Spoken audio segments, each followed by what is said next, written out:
Hello and welcome everybody. Thank you for listening to today's edition of the Daf Yomi, the Menachot Daf 87. A Daf of first class seems to be about the most mundane of topics, measurements. But as Rabbi Shimon Schwab once taught, there is no such thing as a mundane topic in the Torah or the Talmud. Everything, every detail, every comma is a window into the mind of the Almighty. The Mishnah on our Daf begins by telling us about the special measuring vessels in the Beis Hamikdash, the Holy Temple, for the meal offerings. It says that there were two measures for dry goods: a full isaron, 1/10 of an ephah, and a half isaron. The Gemara then delved into the classic machlokas dispute between Rabbi Meir and the sages. Now that this is not just a disagreement over a measuring cup, this is a fundamental debate about the nature of divine instruction. The sages, you see, understand the purpose of these different measures. One is for the general meal offerings, while the other was specifically for the Menachot HaKohen HaGadol, the meal offering of the high priest. This offering, Agamor explains, was measured in its entirety and then divided into two equal halves. But our Rabbi Meir, with his piercing insight, holds a different view. He sees a deeper meaning in the unusual way the word Isaron is written in the Torah, with a small dot over the letter Vav. He doesn't believe that we should derive anything from that dot, as it's not a standard feature.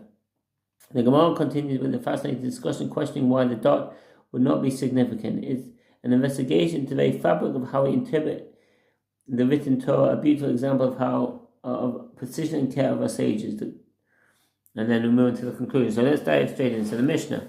Shetei midos sheyaveshu b'mikdash isaron v'chatzi isaron v'b'mei omei isaron v'chatzi isaron. Two sizes of measuring vessels for dry substances were used in the temple. The Mishnah should not be misconstrued as saying that there were only two measuring vessels in the temple.